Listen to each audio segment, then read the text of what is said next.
ओम भूर्भुवः स्वाहा तत्सवितुर्वरेण्यं भर्गो देवस्य धीमहि धियो यो नः प्रचोदयात्।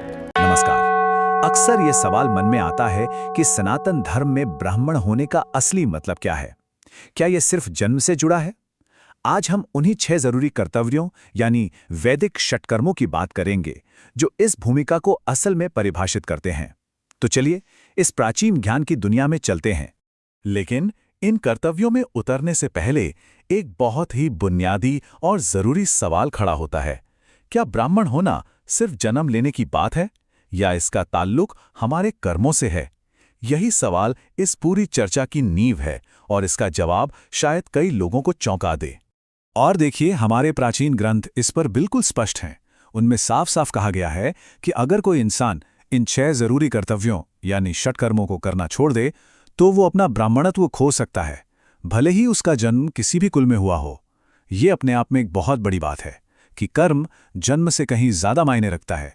तो फिर इन षटकर्मों को ठीक से समझने के लिए सबसे पहले ये जानना जरूरी है कि धार्मिक कर्म असल में है क्या, आखिर इसका मतलब क्या है और कैसे ये इन सभी कर्तव्यों का आधार बनता है। तो हमारी परंपरा में धार्मिक कर्म क्या है? आसान शब्दों में कहें तो ये वो सारे पवित्र और अच्छे काम हैं जो ईश्वर की कृपा पाने, अपनी आत्मा की उन्नति करने और पुण्य कमाने के लिए किए जाते हैं। ये सिर्फ कोई पूजा पाठ या रस्म नहीं है, बल्कि जीने का एक तरीका है। अच्छा, अब इसमें एक और दिलचस्प बात है। इन धार्मिक कर्मों को भी 2 मुख्य हिस्सों में बांटा गया है। चलिए इन दोनों स्वरूपों को समझते हैं और देखते हैं कि ये हमारे जीवन पर कैसे असर डालते हैं। पहला है ईष्ट कर्म। इसको एक तरह से पर्सनल स्पिरिचुअल प्रैक्टिस समझ सकते हैं। ये वो काम है जो इंसान अपनी आत्मा की शांति और तरक्की के लिए करता है। यहाँ पूरा का पूरा फोकस खुद पर होता है। और हम सब कहीं ना कहीं इनमें से कुछ ना कुछ तो करते ही हैं। जैसे कि जब हम पूजा करते हैं, मंत्रों का जाप करते हैं, ध्यान में बैठते हैं, किसी गहरी बात पर चिंतन मनन करते हैं या खुद के लिए कोई यज्ञ करते हैं, तो ये सब इष्ट कर्म ही हैं। ठीक है, तो ईष्ट कर्म के बाद आता है दूसरा स्वरूप, जिसे कहते हैं पूत कर्म। और ये ईष्ट कर्म से काफी अलग है। यहां पर फोकस किसी एक व्यक्ति के फायदे पर नहीं, बल्कि पूरे समाज और दुनिया की भलाई पर होता है। और इसके उदाहरण तो हमें अपने आसपास हर जगह देखने को मिल जाते हैं, जैसे मंदिर या धर्मशाला बनवाना, किसी को विद्या देना, पेड़ लगाना, जरूरतमंदों की मदद करना या फिर किसी सामूहिक सत्संग का आयोजन करना। ये सभी शानदार काम पूत कर्म की कैटेगरी में आते हैं। तो अब एकदम क्लियर हो गया होगा कि दोनों में फर्क क्या है। एक तरफ ईष्ट कर्म है जो हमारी अपनी स्पिरिचुअल जर्नी के लिए है, जबकि दूसरी तरफ है पूत कर्म जो हमें समाज से जोड़ता है और सबकी भलाई के लिए काम करने को कहता है। एक हमें अंदर से मजबूत करता है तो दूसरा पूरे समाज को। तो कर्म की ये बुनियाद समझने के बाद अब वापस आते हैं हमारे मेन टॉपिक पर। आखिर वो कौन से 6 खास कर्तव्य हैं जो सच में एक ब्राह्मण की पहचान बनते हैं? हमारे ग्रंथों में साफ साफ कहा गया है कि यही वैदिक षटकर्म किसी के ब्राह्मण होने की असली कसौटी है, उसका असली प्रमाण है।